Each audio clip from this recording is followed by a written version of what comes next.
हाथ भर के लिए हो गठरिया आवो ना बना दी जतरा खियाइए के माथा देव घर से जाके जब अइबे मुनमा के पापा अइब तह काका लेके अइब ए मुनमा के पापा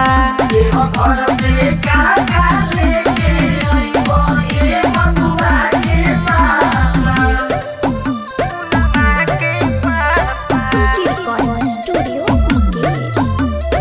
Music by Mohan Yadav. अरे सुनी ना तो एगो लली हो संखा बोलाया सेनुरा के पुरिया है ये पिया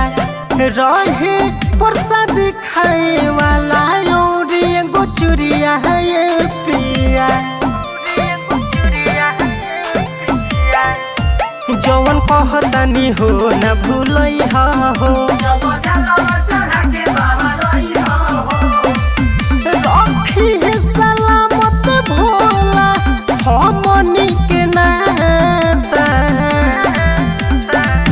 देव घर से जाके जब अइबे मुनमा के पापा अइब तह काका लेके अइब ए मुनमा के पापा देव घर से काका लेके अइब ए बबुआ के पापा।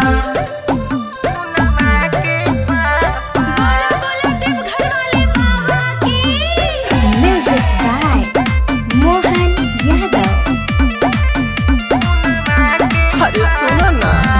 तो कुछ लेली हो या दो जहे ना घरे खाली आई हो तो खर्चा होखे से जलू तू नहीं तो नींद रही हो